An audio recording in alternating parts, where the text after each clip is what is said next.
Jocelyn giving a $100 bill, no? Doon sa hindi niya nakakilala, and I thought all the while, bibili niya ng liquor. I had also similar incidents. Hindi lang sa itong incidents, hindi ko makakalimutan, no? Happened siguro mga 20 years ago. I was still single. I was on my way to Cagayan de Oro at that time. And dala-dala ko yung nasa Cagayan de Oro ako. Okay lang ba? Okay ba ito? Narinig niyo ha? Papunta ako ng Cagayan de Oro kasi I was assigned by Sisig Flores Pelayo to be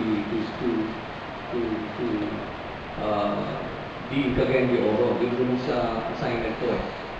So, didala ko yung gamit ko. And it was my first time to ride an airplane. So, dala-dala ko yung gamit ko and what do you call this? Overload. No? Yung baggage ko, sumobra. And at that time, sabi nung na-check-in sa check-in counter, sabi have to pay something like almost 1,000. But at that time, it's a lot of money already. So, sabi ko, my God, divide ako ng 1,000. Make it. But there was this good Samaritan.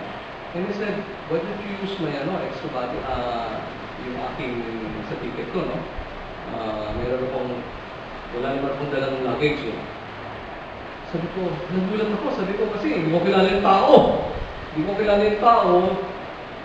Out of his goodness, pinagamit niya yung extra, pounds niya, extra, weight. And tuloy na, bigyan ko ng bayad. And I said, thank you to that person. And all the while, I found out that that person is Senator Ismail. But it was really kind enough to, but until now, hindi ko talaga makakalimutan yung ginawa ng tao. And there's one also good thing na sinabi nung si Jocelyn eh. And what is that? It really strikes me. Can you, did you notice it? Huh? Or you did ano yung sinabi niya? May isang bagay na sinabi doon eh. Money can't buy love or anything, di ba? Money can't buy love. Ang sinabi doon eh, yung word doon eh. Money cannot buy love. Mamaya, kasi kaya ito yung pag-uusapan natin eh. Loving thy neighbor. Kasi last week we talked about what? Loving God, di ba? Loving God. Alam po ninyo, sino na-experience magmahal? Talaga? Check mo mamaya. Bakit yung iba hindi nagkata? Ibig sabihin, okay nakakapag-experience magmahal? Hindi, I'm not talking about magmahal sa shota mo, ha? Hindi lang yun, ha? Hindi lang yun. Although masarap talaga magmahal sa shota mo, ha? Iba yung experience. Pero marami naman kasing pagmamahal, eh. Pagmamahal sa parents mo, una-una, di ba? Sa mother mo, particularly na siya nag-iwal sa mundo ito. At ano pa? Pagmamahal sa mga kapatid mo, di ba? Sa kaibigan mo. Di ba? Masarap magmahal, di ba? Bakit sa gusto diba? The fact that you are given the opportunity to experience love is really great. Yung loving itself, masarap na yun eh. Loving itself is masarap na, but when you experience really the essence of loving, that itself is really a great opportunity. It's really a privilege. Kaya ito pag-uusapan natin is the second greatest commandment, which is loving your neighbor. So, umpisahan natin ito sa Mark. Ito, umpisa natin sa Mark 12, no? Chapter 12, verse 28 to 31. Ito ba yung scenario rito? Hindi ko na lang ano yun. Ito yung scenario na nag-explain si Jesus about a woman who will be getting married for 7 times, tapos magtanong na who will be his husband after resurrection. At ang sabi ni Jesus, pag ito'y namatay na, lahat ay magiging anghel. At wala nang tutuwing na husband or wife. And Jesus was able to answer very well eloquently yung tanong ng teacher ngayon. Ito po yun. Ang kasunod niya ito yun. Tanong niya, the teacher of the law was there. Sabi niya, may teacher of the law. Narinig yung discussion, narinig yung papaliwanag ni Jesus. At sabi niya, napakaganda ng paliwanag mo. Sabi ng teacher of the law. Napakaganda ng paliwanag mo. Kaya ang sabi niya ngayon dito, ano sabi niya? So he came to him a question, which commandment is the most important of all? Sabi niya, which commandment is the most important of all? And, ito po yun. So, Jesus replied, sabi niya, babasahin natin ha. The most important one is this. Listen, sabi niya, Israel. The Lord our God is the only Lord. Love your Lord, your God, with all your heart, with all your soul, with all your mind, and with all your strength. Yun yung pinag-usapan natin last week, loving God, di ba? Ngayon, at pangalawa, sabi niya, the second most important is this. Love your neighbor as you love yourself. So loving thy neighbor. Love your neighbor as you love yourself. There's no other commandment more important than these two. No? And it is clear. No love for others, no Christianity. The two must go together. If someone says he loves God, pag sinabi mo, mahal mo ang Diyos. Tapos, may galit ka naman doon sa katabi mo. Hindi ka sa parents mo, sa mga kaibigan mo, sa relative mo. Yung nakikita mo, may galit ka na. Patatapos sasabihin mo sa isang taong, o sa isang Diyos na hindi mo nakikita, sasabihin mo, mahal mo. Diba ito yung sinasabi dito? Diba? Whom he has seen. The command that Christ has given us is this: whoever loves God must love his brother or sister also. Kung mahal mo ang Diyos, mahalin mo rin yung kapwa mo. Kaya, mamaya titingnan natin sino ba itong mga sinasabi nating neighbor. Pag-isanuhan natin pa ng neighbor. So, tatangayan natin, ano ba yung Christianong pagmamahal, what Christian is not. What Christian is not. So one, let's talk about love is not only having positive feelings. Ano po yung una? Alam niyo, alala ko nung binata pa ako. Alam ko, pag mahal mo yung gusto ng babae na may gusto ka, pagmamahal mo yun, di ba? Kasi grabe, maapoy yung feelings mo. Tama ba? Tama, right? Grabe, halas hindi ka nakakatulog, di ba? Gusto mo, hanggat maaari, kausap mo. Pagkausap mo sa telepon, una sa telepon pa. Wala pa kaming telepon eh. Aabutin ka ng isang oras, no? Isang oras, dalawang oras. Hindi ka nagsasawa. Alright? Hindi ka nagsasawa ngayon kasi Facebook na, right? You have Facebook, or maybe some of you are using Skype, or maybe some of you are using Viber. Right? Kasi libo-libo eh. Pero pang may iba pa yata, di ba? Aside from Viber. Pero pag ginagamit Tango, are you using, ha? Meron Line? Line? L-I-N-E? Really? Ang alam ko na yung Tango eh. You guys are using Tango? Hindi? Some of you are using Tango. Anyway, so Line, Line is much better than Viber. Pare-pareho lang. Kasi ang ginagamit ko pag kakausap ko yung kapatid ko sa New York. Hindi New York ko ba, kasi may New York ko ba.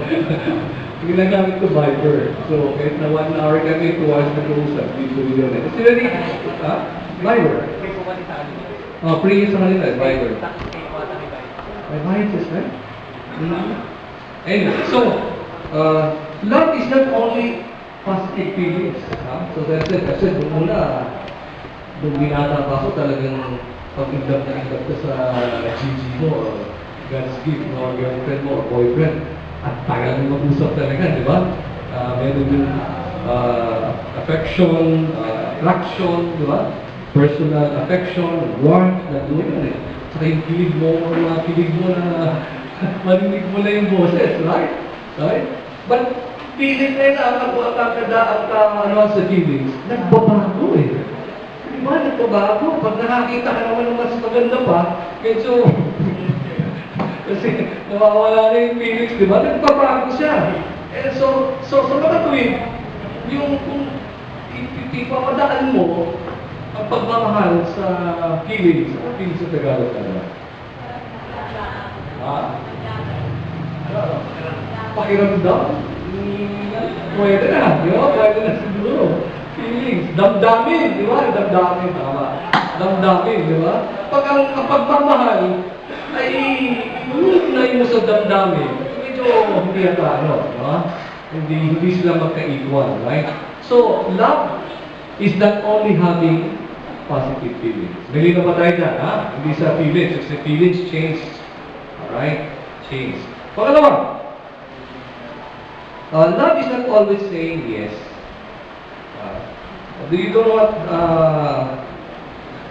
Sometimes you don't want to be, lalo na pag isang tao mahal mo, mahirap magtanggi ng no, no? Yan din ang mahirap sa atin. Sa kultura natin Pilipino, mahirap tayo magtanggi ng no, no? Magsabi ng tanggi na hindi ko kaya, even nahihirapan na tayo. But love is not always saying yes. It doesn't mean that when you say yes to a person, or turning down opportunities to serve, sometimes you are able, hindi naman pwede na sometimes you should not even if able. So, we have the wrong concept of a loving person. Minsan kasi, you want to give yourself or to show yourself as a nice guy. So, kaya nahirap ka na, okay lang, sige, yes, yes. Kaya ako kay Jeff So, a long time, inibig ako mag-talk sa inyo. Kaya na talagang grabe rin talaga yung schedule ko. In fact, a week before this, I also gave a talk sa Couples for Christ, their love conference, the ECO conference. I don't know if you've heard of it. May conference on the singles time. What do you call the conference? Love conference. Anyway, so I gave a talk last week. And next week, I'll be in Aklan. I'll be po sa talk din. So talaga itong, anyway, so loving is not always saying yes. Pangalawa, love is not defensive. Hindi to defensive. Sabi nga, love is a risky business. No? Paano kung nagmahal ka na? Tapos, ang minahal mo, binitray ka na. Which nangyayari, di ba? How many of you have experienced it? You love a person, you give it all, at the end of the day, you are being disregarded or betrayed. Maybe some of you guys have had the experience that, ha? Masakit, di ba? Masakit yun, no, di ba? Aray.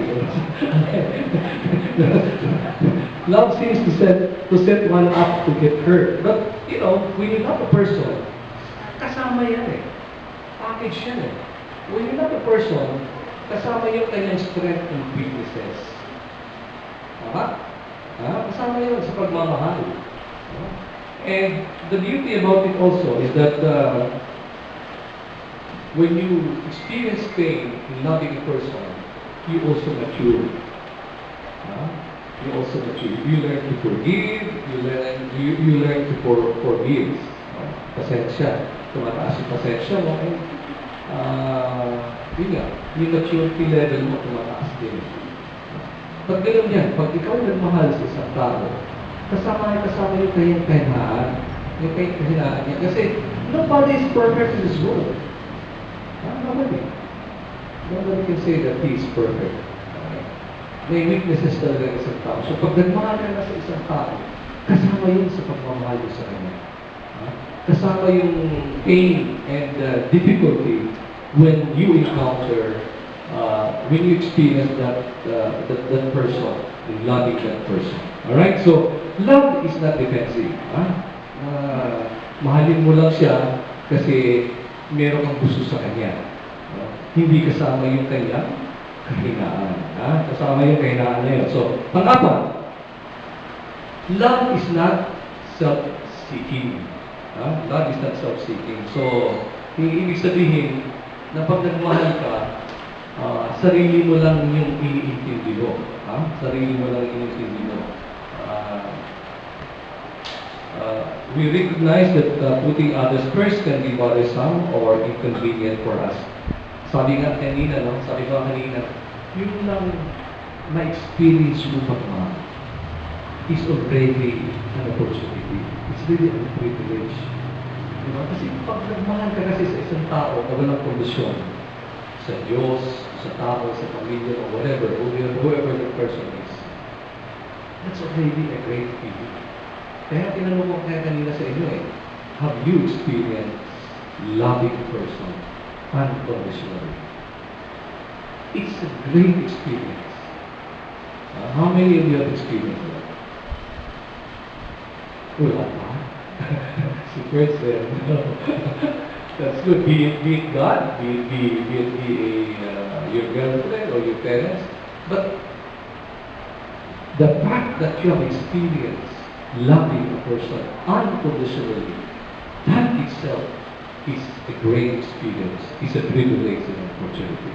So, love is not self-seeking. Tama ba? Love is not manipulative.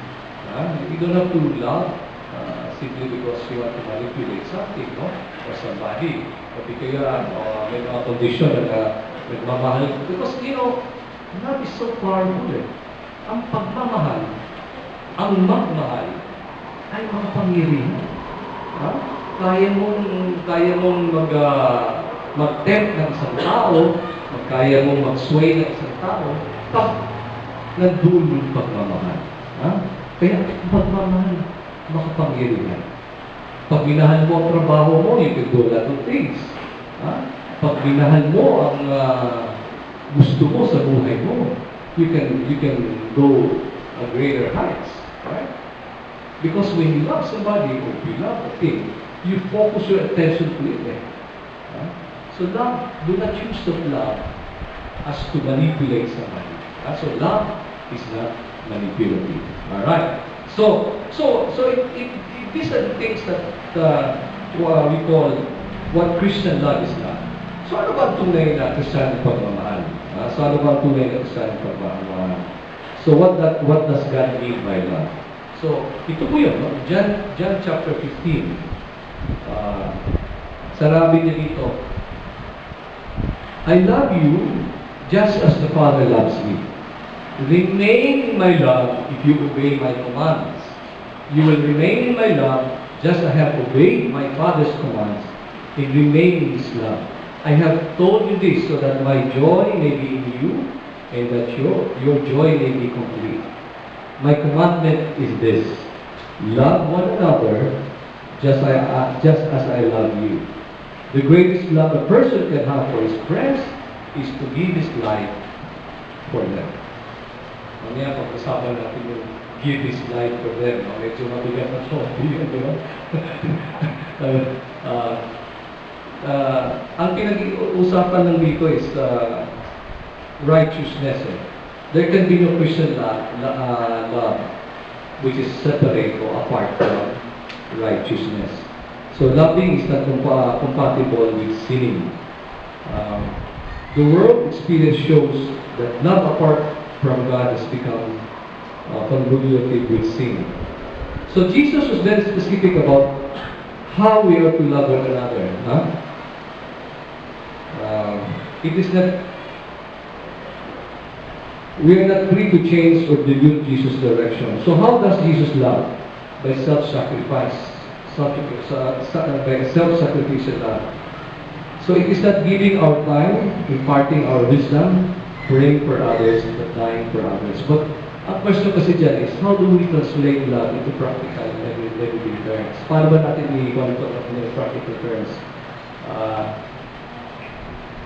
Ang answer ko dyan is yung nasa John chapter 13 verse 1 to 5. Chapter 13 verse. Ito po yung foot washing episode. Ito po yung so he rose from the table. Tumayo si Jesus, ginawa niya yung kanyang balabal, and tied the towel in his waist. Tapos nag-pour siya ng water, ilagay niya sa basin niya, pumunta siya sa mga disciples niya, at hinugasan niya yung paa. In fact, hindi lang niya hinugasan, hinalikan pa niya yung mga paa ng kanyang mga disciples. Imagine, you are a teacher, you are the head of this group. No? Dahil mo yung gagawin mo, no?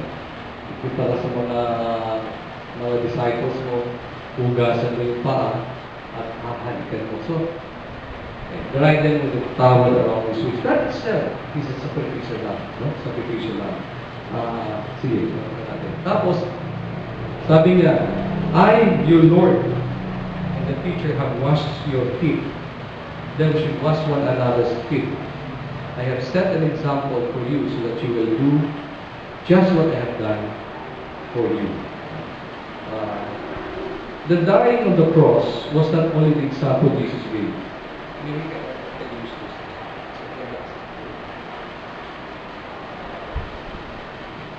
Hello. Yeah, mas better.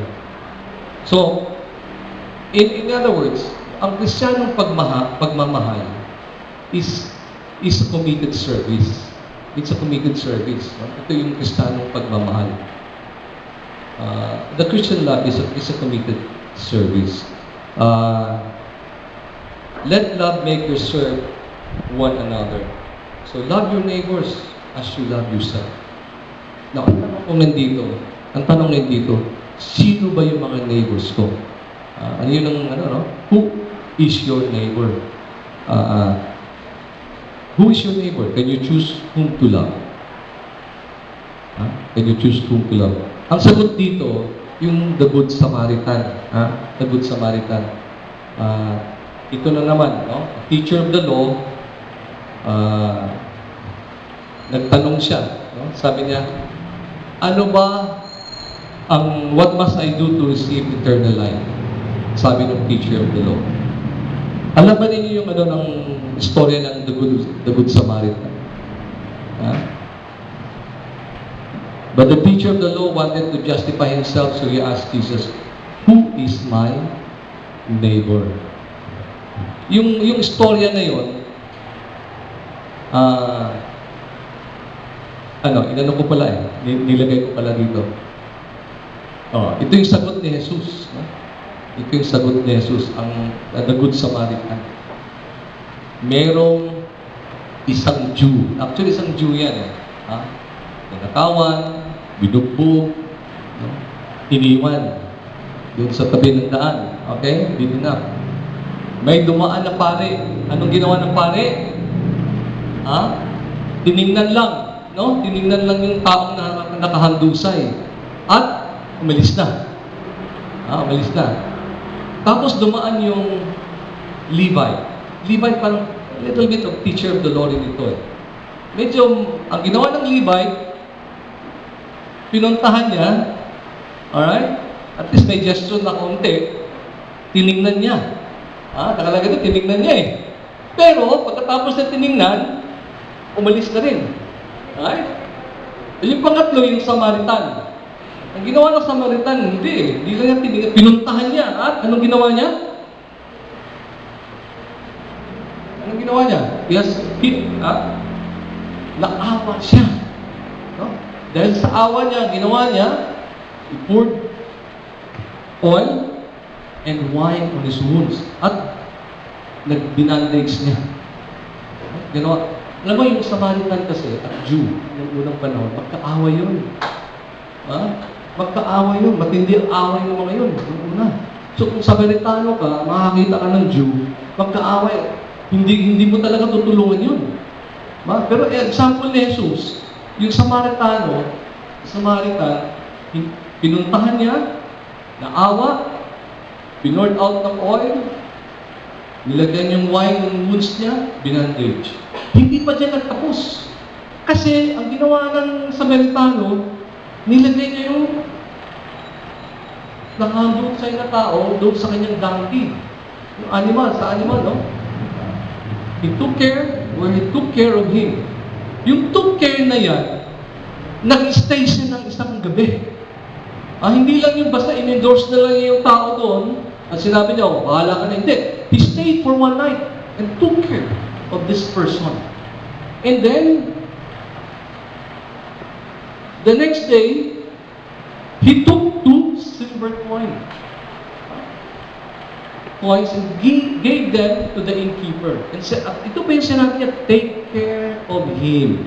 He told the innkeeper, and when I come back this way, I will pay you whatever else you spend on him. Sa opinion ninyo, sino sa tatlo who acted like a neighbor? Samaritano, di ba? Kasi yun din yung tanong ni Jesus eh.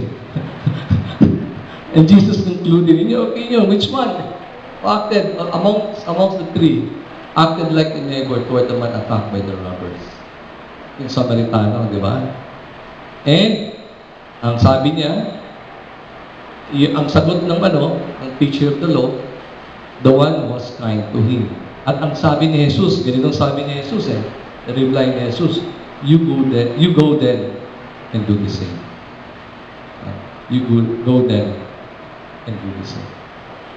Just like what I told you kanina, the Good Samaritan, si Senator Peña, hindi ko makaano yun. But he offered yung kanyang extra weight na mailipat sa akin para hindi na ako magbayad. I know that in your life, you also experience Good Samaritan, right? Or angels in your life. You also experience that. And the implication for all of us, ang ibig lang sabihin nito is that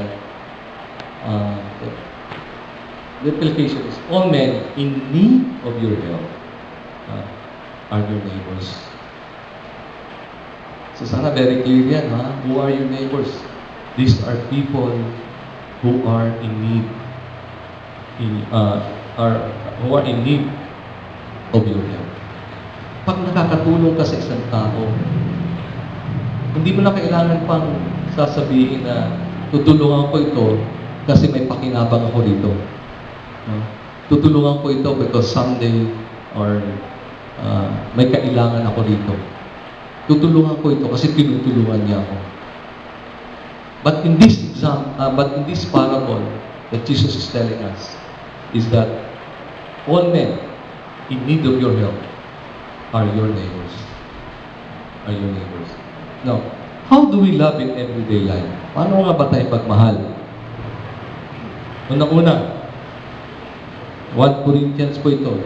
Sabi nga nila is, love is patient. Ang magmahal daw ay marunong magpasensya. Tama ba ito? May papasensya ba kayo? Baka inaabuso, di ba?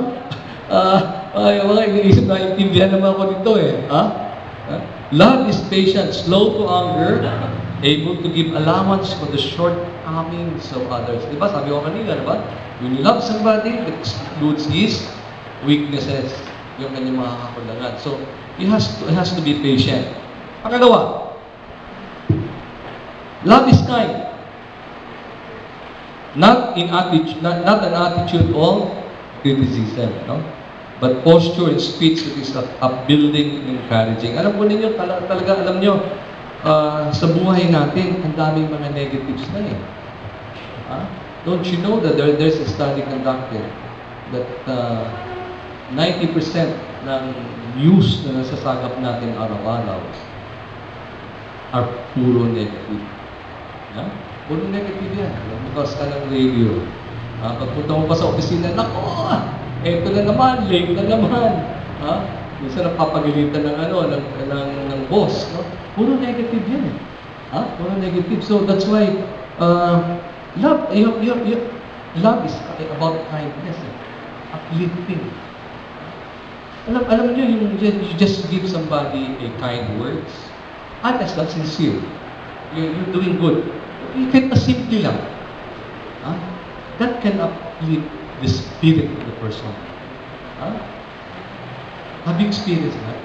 Lalo na pag ang boss mo magsabi sa'yo, di ba? Yung pat at the back, you're doing good, brother. Keep it up. Huh? Keep it up. It uplifts your spirit. Eh. Iba yun eh. Huh? Lalo na pag yung parents mo, na instead na papagalitan ka, uplifting words yung binibigay sa'yo.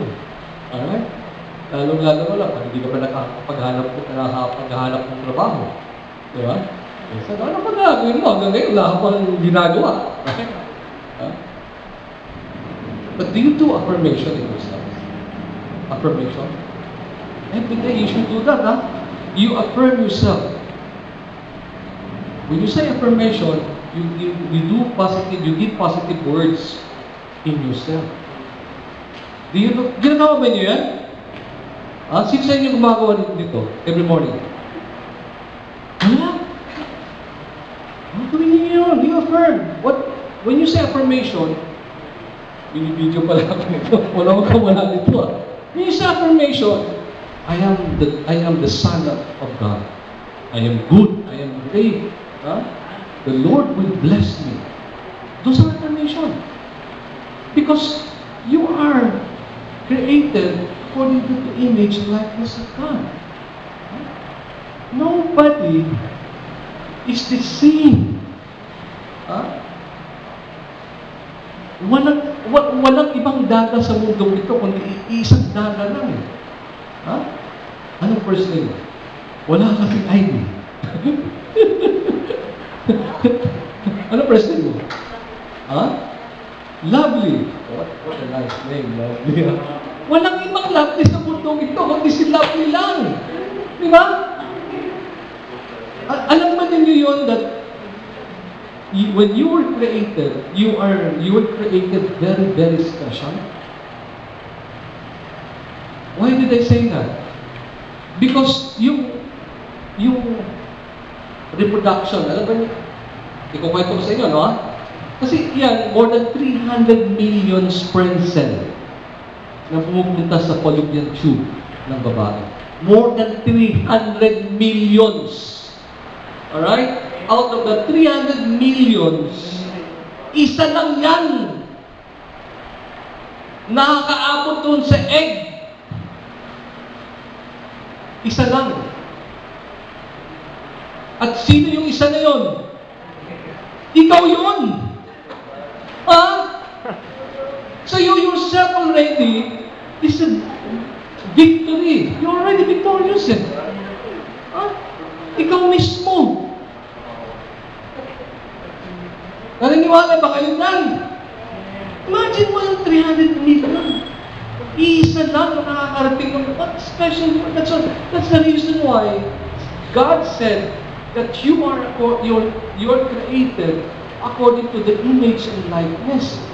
Katuwang kamukha ng Diyos. Kasi wala namang iba kundi ikaw lang. Tingnan mo yung katabi mo. Tingnan mo ulit. Wala nang ibang katabihan. Wala nang tao na kundi yan lang yan Wala nang ibang tao sa mundo yan. Kundi yan lang talaga yan. Wala na Wala ka nang makikitang lovely, dada, birds sa mundong ito, kundi yan lang isa na yan. Kaya you have to be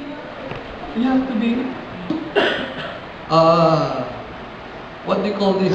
Very positive, you know? Don't let the negative things overrun you. Kahit na lahat na tayo, puro negative na yun, you make affirmation yourself. Every day, affirm that. Affirm. Through prayers. Pag gising mo sa umaga, ang gandang lalaki nito. Napakagandang lalaki nito. Wala nang ibang, wala nang ihigit sa tao itong sa harap ko. You affirm yourself. Hindi mo pagyayabang yan, Hindi, iba yung mayabang naman. Baka hindi ko sinasabi nito, magyabang kayo. I didn't say that. I said that you affirm yourself that you are good because why you are good? Because you are created by God. Mahirap po yung mayabang, Alam niyo, minsan meron akong, pwede pa ba? Alas 10 na Anong oras na tayo nito? Hanggang 10? Naku, introduction pa lang ako eh. Alam mo, minsan may mayabang sa kaya namin. Alam mo yung mayabang na yun, ang laki ng katawan, bro. Ang laki ng katawan. Siguro yung katawan, triple ng katawan mo. That's how big the person is. Ha? That's how big he is. Mahilig mag-inom yun sa kanto. Kaya lahat ng nadumada doon, tapos, nakaano yun, walang damit pag nakainom. Talaga, kasi bakit? Pinagyayabang yung katawan niya at yung kanyang draw, yung nakatato sa kanyang katawan. Ano yung nakatato sa kanyang katawan? Agila. Kaya pag-spread ng gano'n, makikita mo yung wings ng agila, diba? Tapos kagat-kagat ng agila, ahas. Yung hawak ng agila ay balaraw. Ano yung balaraw? Yung pamatay na, yung knife na pinapatay kay Dracula, yung edge noon, 5 eh. Talaga pag talagang pinubok sa iyo yun, talagang todas ka talaga. Kasi maraming blade, maraming sharp, ano yun eh. Minsan may dumaan doon na tao, kinulyuhan. Words, kinulyuhan. Ano mo kung ano nakatato dito? Agila. Ano yung sa bibig ng agila? Ahas. Ano hawak ng agila? Balaraw. Pangalawa, ganun yun. Agila, ahas, balaraw. Pangatlo, may dumaan na naman. Kinulyuhan. Alam mo ba yung sa dibdib ko? Ano raw? Ha? Agila. Kalimutan ka.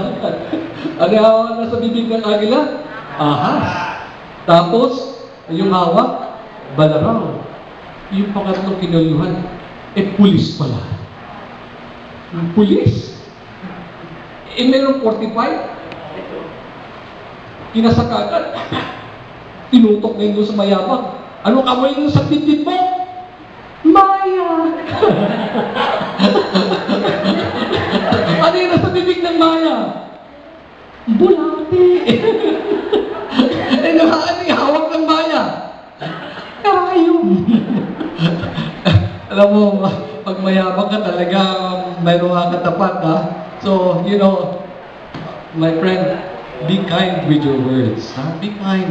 You know, mga spirits who are down. There are a lot of people along the way, your friends, it could be your sisters or brothers who are down, you know, who experience difficulties or pains. Be kind with them. No? Be kind. The words itself, uplift them with your kind words.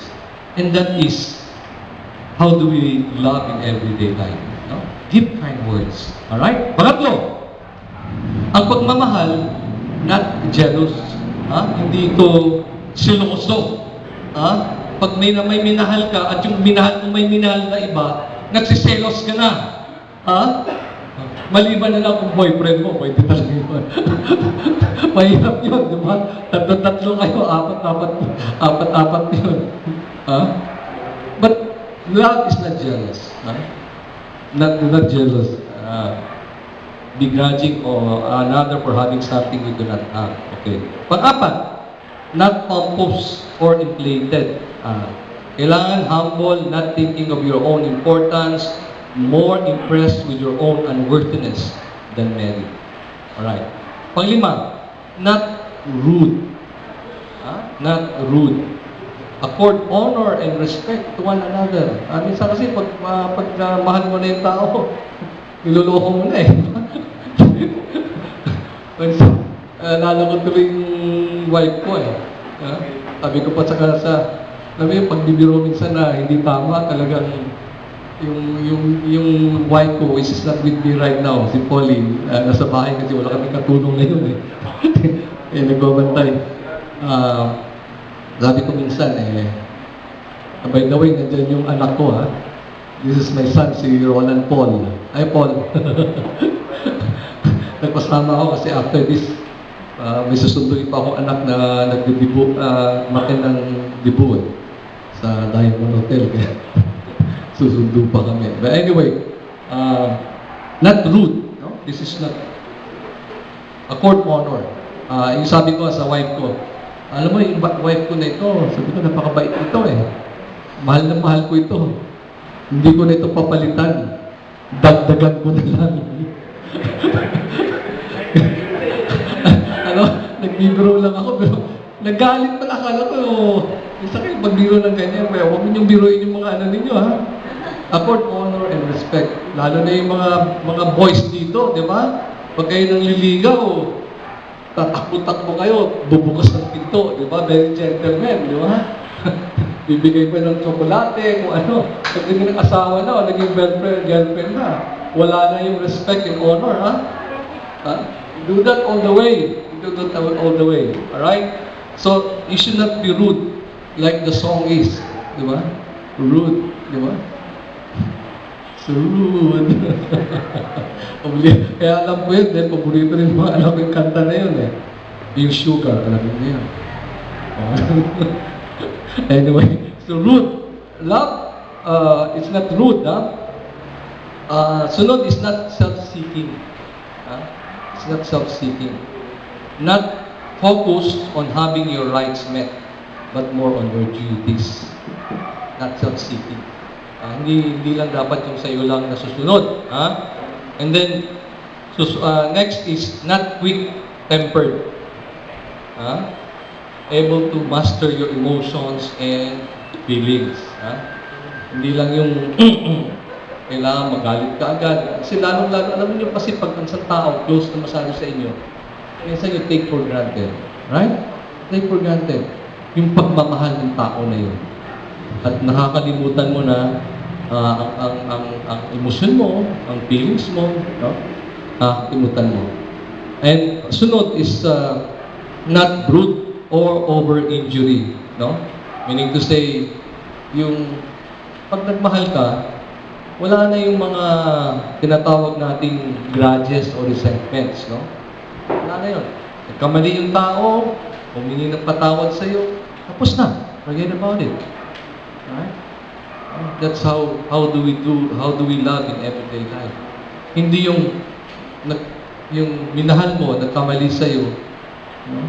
Hindi na nawawala sa'yo yun. At tuwing kayo nag-uusap, nagka-come out yun. Ikaw kasi, di ba? Kung hindi dahil sa ginawa mong kalukuhan ako, nandun na yung pagsisisi ka agad. Di ba? So it's not about grudges or resentment, no? When you love somebody, let somebody commit mistakes, forgive him. Forgive him. And forget about it. Forget about it. Kasi when you forgive somebody, ang mas nabibiyaan dyan is ikaw. Ikaw yung mas nabibiyaan dyan. Bakit? Isipin mo nga, kung isang tao may pagkakamali sa'yo, iniisip mo araw-araw yung hanggang pagkulog, sino kaya ang kawawa? Di ba ikaw? Hindi naman yung taong nagkasala sa'yo. But if you learn to forgive, when you learn to forgive and submit it to God, you can sleep very well. You can sleep very well. So, love is not about rude over injury, not holding grudges or resentment. Sunod is not not rejoice over wrongdoing. Not rejoice over wrongdoing. Always find the goodness of that person that you love. Always find the goodness, the positive side of that person. Alright? Hindi yung tinitingnan. Alam mo nga ninyo, di ba? Meron kang ano niyan merong experience dyan one page clean white paper. Lalagyan mo ng tuldok. Pag pinapakita mo, ano napapansin mo rito? Ang sasabihin ka agad yung tuldok. Pero hindi nakikita yung white na buo. Right? Because tayo, pag nagmahal, minsan tinitingnan natin yung mga kamalian, no? Yung hindi tama na ginagawa ng ating minamahal. Alright? So, always seek the good of others. Alright? And then, next one is, rejoices with the truth. Telling the truth to one another. Alam mo, yung kaganda sa Focus, kasi sa Focus for Christ, we have this what we call one-on-one. nag-one-on-one kami. So, kami ng wife ko, uusap kami. And we're very objective when we talk about certain things, especially on finances. Very objective, ha? Kung you say objective, di ba, ang problema ay pera. So, yun pag-uusapan mo about pera. Ano maging solusyon? Ito yung problema natin, pera. Lalong-lalo na kasi enrollment na eh. By the way, I have 4 kids. All of them are still studying. My eldest is taking up medicine right now. And then, sunod ko sa anak ko. Nasa Lasal ito nag-aaral. Parehas sila ng engineering. Ni Jeffrey. And then the other one is in UP. And then my youngest is in Elizabeth Seaford. I don't know, Elizabeth Seaford. So all of them are studying. So talagang binabudget namin yan eh. Binabudget namin. So ang problema about finances, you talk about the problem itself. Walang sisihan. I can do good things. That believing that the best about other people. Nagkabutihan. At ang sunod, hope. Hope. Having a positive attitude towards life and problems can remain joyful and peaceful under any circumstances. Mahalaga talaga attitude, no? Mahalaga talaga attitude ng isang tao sa buhay natin, lalo na sa pagmamahal. Sabi nila, the difference between a good day and a bad day is your attitude. The difference between a good day and a bad day is your attitude. Kasi both can be good. I'll give you an example. There was this one person sent by his boss to sell slippers in Africa. Pagdating ng tao doon, sabi niya, nakita niya, ang daming taong din nagsitsinelas. Umuwi siya sa Pilipinas, sinabi niya sa boss niya, boss, wala tayong maibibenta doon. Kasi ang mga tao, wala tayong maibibenta ng tsinelas. Kasi ang mga tao doon, hindi nagsitsinelas. Ang pinapunta niya si Perts eh. Perts, punta ka nga doon sa Africa. Pagdating ni Perts sa Africa, he was so excited. Why? Because he saw that a lot of people are not wearing slippers. And therefore, an opportunity to sell slippers. So he came back to the Philippines and said, boss, maganda doon. And then, ang mga tao doon di nagchichinelas. So marami tayong mabibenta na chinelas. So it's the attitude. Right? It's the attitude. So very important, if you have a good attitude in life, there are a lot of hopes. And one of the criteria of how do we love in everyday life is hope. The right attitude. And panghuli, endures. Endures. Can bear things not with passive resignation, but with triumphant fortitude. Okay. Triumphant fortitude. So in conclusion, brothers and sisters, love is patient. That is 1 Corinthians chapter 13, verse 4 to 7. It says that love is patient and kind. It is not jealous or conceited or proud. Love is not ill-mannered or selfish or irritable. Love does not keep a record of wrongs. Mali na ito, Kaya nilagyan ko ng red eh. Kasi mahilig tayo dyan eh. Love does not keep a record of wrongs. Love is not happy with evil, but is happy with the truth. Love never gives up, and its faith, hope, and patience never fail. Now, in conclusion, Christian love is a command. It is essential to Christianity. So, we have seen what it is not. Na-enumerate natin ano yung it's not about love. We have seen also what it is. It is what it is. And we have also taken a lot of the various characteristics of love.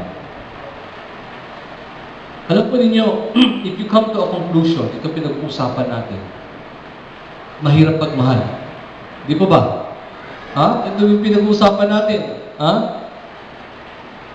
Ito pinag-uusapan natin, loving thy neighbor. Come to conclusion, kasi loves thy neighbor.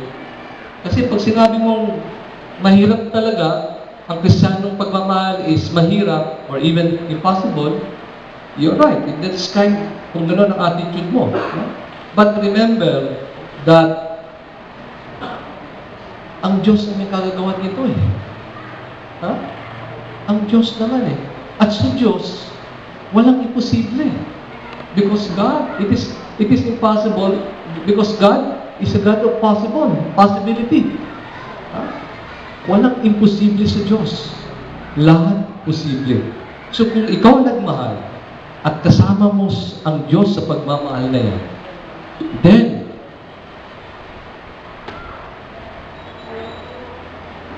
it is not possible to love. And it says here, but He who commanded us to love also gives us the power to love. Give us the power to love. To enable us to love, God made us temples of the Holy Spirit. Kasi ang Diyos, ang siyang pinagmulan ng pagmamahal. Kaya pag nagmahal ka at sinama mo ang Diyos sa pagmamahal na yan, hindi mahirap magmahal.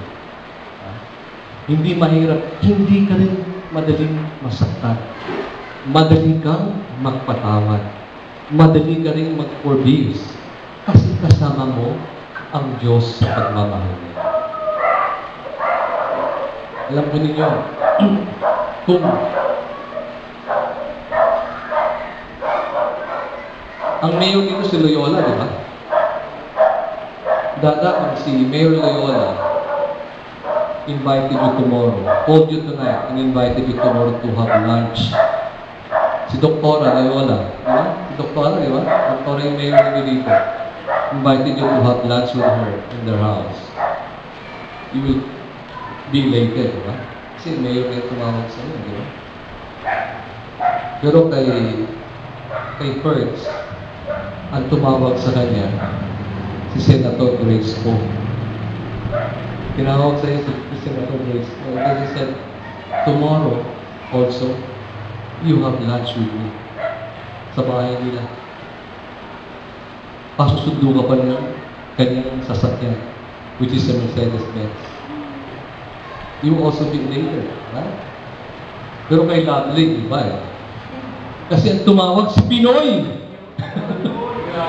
Grabe. Si Pinoy, no ba? Oo. Hindi lang tinawag, nilagay pa sa Facebook. May Twitter account ba? Wala. Akala ko naka-Twitter account pa kasi naka-hashtag pa yun eh, di ba? May hashtag pa. Tumawag eh. Siguro nilagay mo sa Facebook mo yun, di ba? Sabi ni Pinoy, oh lovely. This coming Monday, you will have lunch with me. Where? In Malacanang. Tapos papasundo pa kita ng helicopter dito. Kasi may pwede magland ng helicopter dyan eh. Di ba? Baka magpalagay ka pa ng tarpaulin, di ba? O si Lovely, invite ni Pinoy, will have lunch na ano. At hindi lang yun, baka i-paste mo yan sa Facebook, di ba? Lalagay mo sa Facebook yan, for sure. Right? But my friends, tonight, it is not only Mary Lola. It's not only Grace Poe. It's not only Pinoy. That allows you to experience it. Allows you to be here tonight. It is God Himself. It is God Himself, out of His love, chose you to come here and listen to His words. And experience this love. And experience the second greatest commandment of loving your neighbor. Huwag na ho natin pakawalan ito. Ha? Do not take this thing for granted. Do not take this thing for granted. Loving your neighbor. Yan na po. Maraming salamat at magandang gabi po sa inyo.